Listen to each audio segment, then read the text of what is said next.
Hey guys, it's Cyze. I'm back again with another Dragonflight beta dungeon walkthrough. People have been asking me to show my talents at the start of the dungeon and to leave a Warcraftlogs link or a damage breakdown at the end, so I'll include a little overview at the end and my talents will come up for you in a second. I will also be leaving my Warcraftlogs link in the video description so you can look at the other classes or what I'm doing in more depth yourself. I am playing Shadowflame Prism again in this dungeon. It wasn't working as well before, but with Idol of N'Zoth still scaling with attack power, which needs fixed, and lunacy just not being an option due to it not giving you the extra tick of Mindseer, and Mindseer just not doing enough damage, I'm just going to mess around with the other capstone talents instead. I know not a lot of people like playing Shadowflame Prism since it's been all throughout Shadowlands, but if it's the strongest ability, we're going to have to use it again, guys. We need that burst damage. Even with the buffs at the end of Shadowlands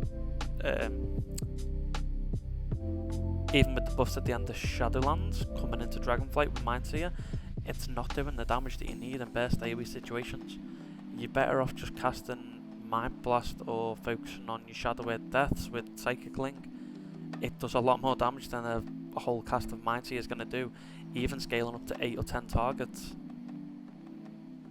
But without that, we'll speed up the trash. When we get to the bosses, I'll tune back in and give you a little breakdown.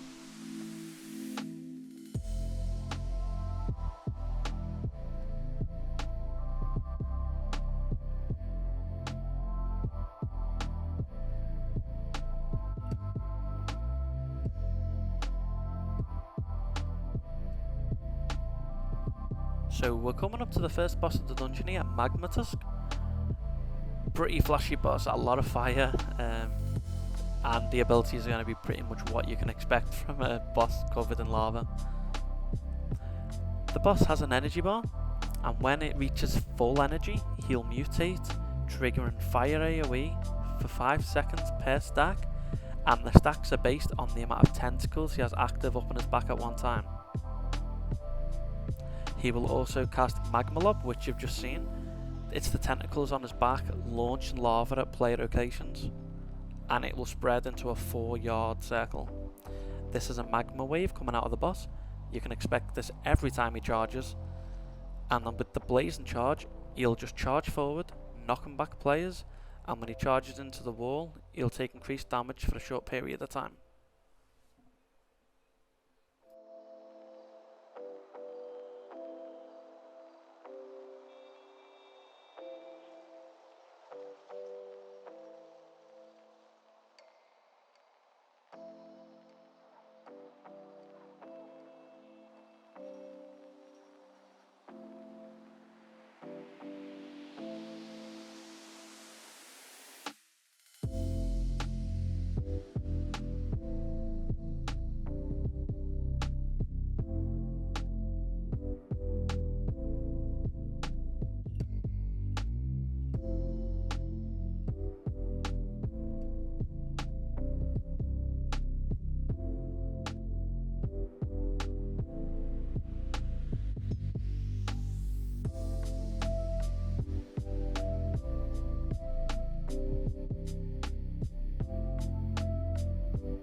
Coming up next, Chargath, Bane of Scales.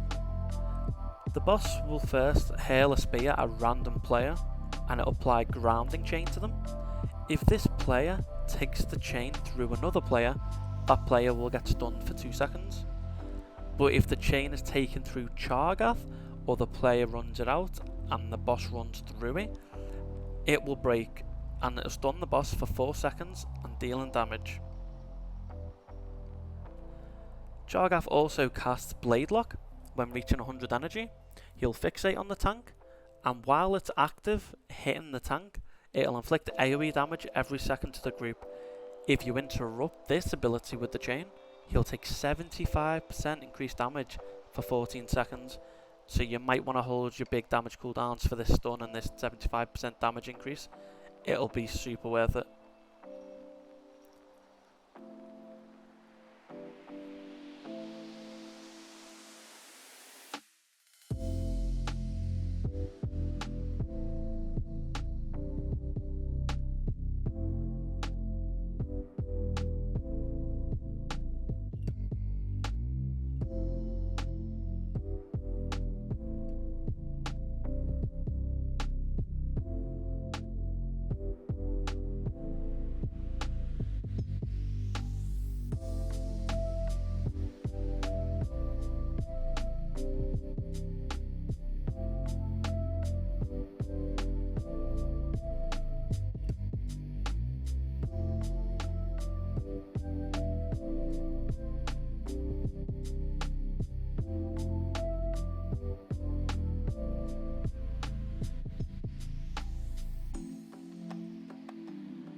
Next is Forgemaster Gorek.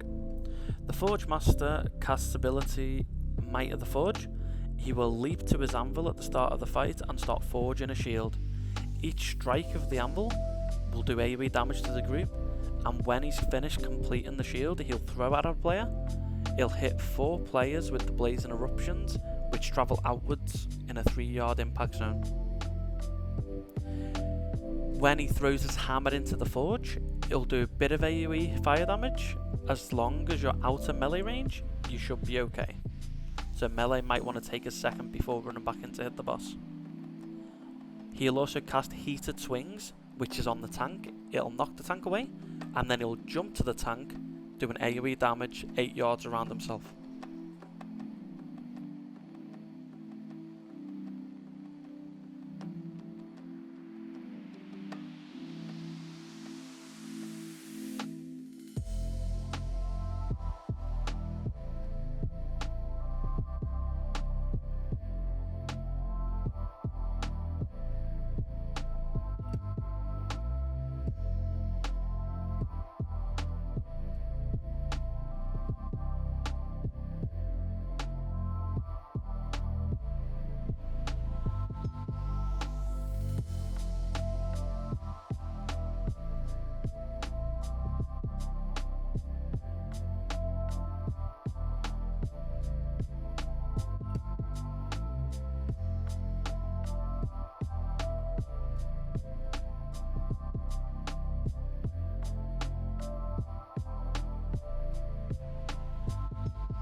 So coming up to the last boss, I do want to say you won't get to see all the mechanics here because the boss dies far too quick, but I'll explain what's going on and fill you in on the missing mechanics that we see.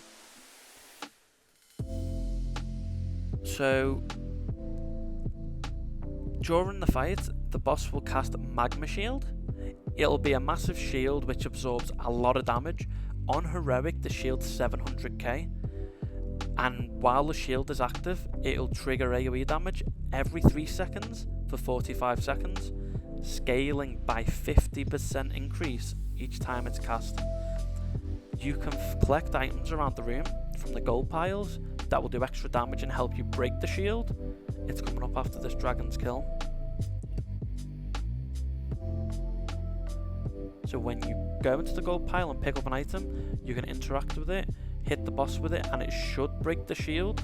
Different items do different damage, but that's the gist of it. Throughout the fight as well, he will spawn burning embers, which are targeted fire embers to all players, dealing damage to everyone when it lands, and the elemental will fixate on a target and chase him around the room. The boss also does Dragon's Kill, which is a frontal cone of fire. Damage breakdown for the end of the dungeon that people have been asking for. I'm just going to look through the comp really quick. I'll click on the mage and the hunter, just show you the overall damage breakdown, and then we'll go into Shadow Priest, since I think that's what people are really interested in here. So the priest, most of the damage was Arcane Surge. You can see it was only cast 10 times, but the max amount of damage it hit for was 150k. Beast Mastery Hunter, the usual, you got your Beast Cleave, your pet damage, your Stomp from Barb Shot, Death Chakram, a big bit of AoE here. It is kind of frustrating because, as you can imagine, it makes the dungeon go quicker and you don't really see the boss mechanics, but this is my breakdown. I'm working with what I've got. So, Mindbender up the top, unusual compared to my other logs. I was playing Shadow Flame Prism. I wasn't using it previously because it wasn't showing up on the damage meter, but it is now, and I thought I'd give it a go in this dungeon just to see what damage it was really putting out. As you can see, I'm hovering over all the abilities here, and you just look at the max and minimum hits that I can get. Mind Blast, the big 55k crit. Shadow Word Death, 63k is the highest. It's really nice some of the damage you can get with high crit. Psychic Link, really strong ability again, and Mind Seer at the bottom. It's still not doing enough damage, even if it's hitting max on average for 3k. In a pack of 10 mobs, that's still only 10k per 30k per tick. You might be better off just Mind Blasting and getting the Psychic Link damage instead. We have some healing that breakdown. It's a really good off healer again. I understand it's all over healing here, but in Mythic Plus and Raids, that's not going to be the case. Vampiric and Raids is in a really good spot with Divine Star to be able to top up an entire group when needed. It's a really powerful off healer again, guys. And these are just the stats that I was playing with at the time. It's going to inflate massively when you get Raid gear and actual Mythic Zero gear as well. The damage taken, Shadow Word Death, yeah, you still take a lot of damage from it, but you're not going to die to it, ever. But yeah, I think that's it. If this is the kind of damage breakdown that people are interested in, I'm more than happy to do it in the future videos. But again, I'm just going to show you the difference between Mindbender with Shadow Flame Prism in Uldaman, which dungeon I did the other day, compared to now. It's a big change. It's right at the bottom down here with Divine Star and Uldaman. So you can see, I understand not a lot of people like playing it, but it's a really big damage increase. But other than that, thank you for watching.